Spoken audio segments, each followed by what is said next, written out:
You read that the bassist in the Dave Clark 5 has died, and think you didn't like the Dave Clark 5 that much. Well, they were peppy, but not a whole lot more. Overdoing their British notion of joy that wore thin in 2 minutes because it lacked sex and darkness that, to the Brits' credit, the Stones would soon provide. But you're sad anyway because you feel how even nostalgia slips away. How no one knows what George Washington was really like. We'll never sniff his breath, or watch him clack his dentures, or hear him say a word like constitutional. And that hurts. Not because you're afraid of oblivion, which would be silly, but because it's a drag how every story has to have the same ending. That's the beauty of poems, though. They don't care about that. Poems just care about a teenage guy fumbling around with a bass, and then starting to get the plunk hang of it, and meeting some other guys, and starting a band. Or joining a band and thinking, hey, this is fun. And, hey, I'm going to get laid. And lots of good thoughts like that, which come way before death. And that are immaterial because, although the music isn't immemorial, it doesn't have to be. Because nothing has to be. His failures are alluring, as his successes. Maybe more so since genius is so rare. The chance of some genius Liverpudlians coming together being about the same as you buying a Powerball ticket and winning $63 million, which still wouldn't buy immortality, but would give you a great stereo system to listen to the Dave Clark 5. Though after a while you'd realize you don't need a great stereo system to listen to the Dave Clark 5. That in fact it makes the experience worse because you keep expecting something musical, and that wouldn't be the Dave Clark 5. Or his bassist thumping along like a flat tire, and that pimply esprit feeling pretty bogus as the decades go down in a hell of gunfire and grief, or quiet bank accounts, or grandchildren. But poetry doesn't care about that. It's not an obituary. It's a lifetuary, which in its way the Dave Clark 5 was getting at, how swell it is to be young and full of snappy sap, and not knowing anything, and not listening to anyone, and being not much more than a gyrating body homing in on some homely lass who swoons with delight at the opening bars of Catch Us If You Can, even though she knows the Beatles are way better than this stuff. It doesn't matter.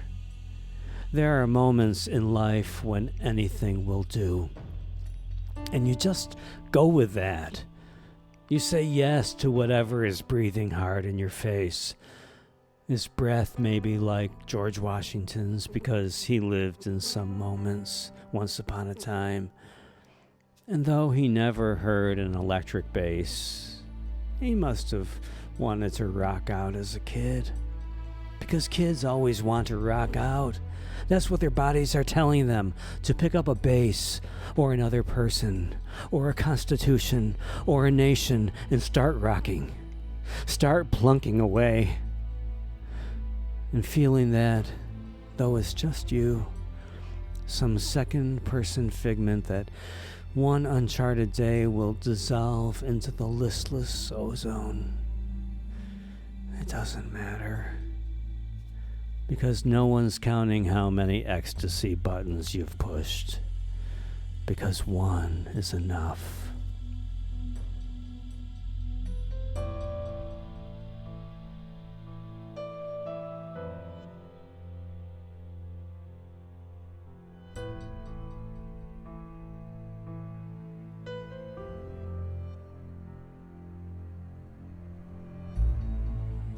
Though you would never admit it, you're still shocked by pubic hair in diesel ads on Broadway in Houston.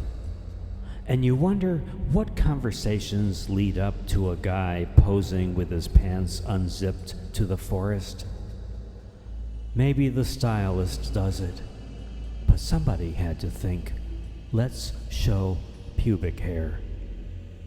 And was that person nervous about saying, hey, I have a great idea. Pubic hair.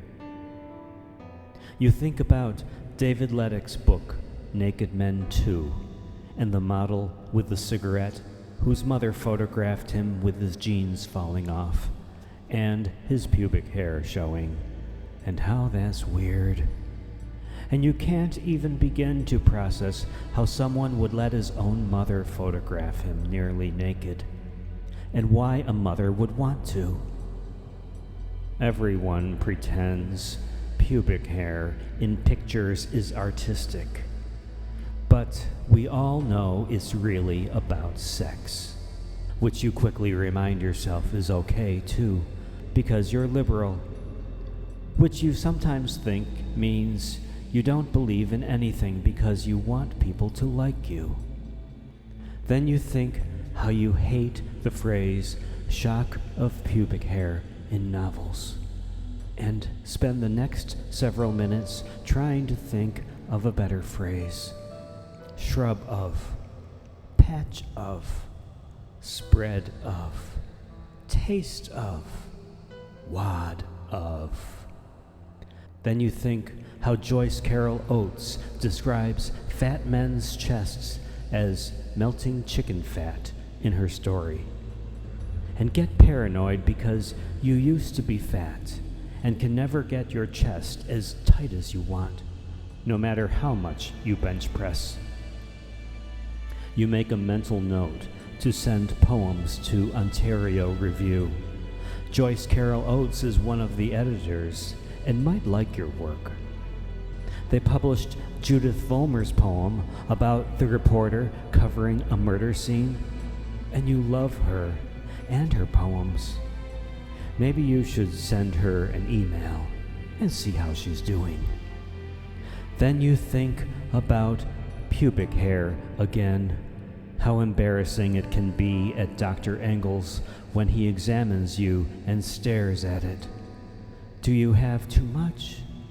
How much can you trim and still look natural? Both of you trying to pretend is professional when he asks you to move into the light, holds your penis like a pencil, squeezes your balls. This guy's fine. This guy's fine. And you don't know how to be when he shakes your hand before you leave. Then you feel perverted because you're still thinking about pubic hair. Maybe everyone has pubic hair issues and nobody talks about it. You know for a fact Laura does, because she told you after she read a Sharon Olds poem out loud and the two of you giggled.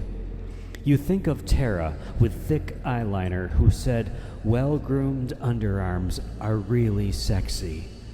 And you adopted that phrase when you say you think underarms are sexy. Well-groomed underarms, you say. And friends agree.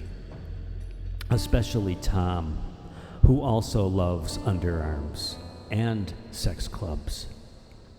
You pass a hot guy, not as hot as the bag check guy at the Strand, whose shirt comes up when he puts your backpack on the top shelf, and you want to sleep with him and stare, hoping he raises his arm so you can see his hair. You wonder if you have a disorder, and then get mad as a taxi screams through your walk signal and think, I understand why people open fire on playgrounds. Then you feel bad because it's not about children, even though they get on your nerves, and nobody in Brooklyn disciplines their children. You pretend you didn't think that, and think, I understand why people open fire in public places. like that's better. Then you get scared that maybe one day you'll snap and kill people, but probably not. Then you're really scared that everyone feels like this, and we don't realize how great the potential for disaster is. Like yesterday, walking between a car and bus on 5th, you trusted the bus driver to keep his foot on the brake and didn't worry he might pin you against the car and you'd end up like Christopher Reeve. Immediately, you try to decide if Christopher Reeve is a valid example of your fear, or if you're just making fun of him. And you feel guilty, the way you feel guilty for laughing when Jeff says his messy apartment looks like Afghanistan. But you have to admit, the metaphor of Superman becoming a quadriplegic is pretty amazing. But you probably shouldn't. No, you shouldn't write that.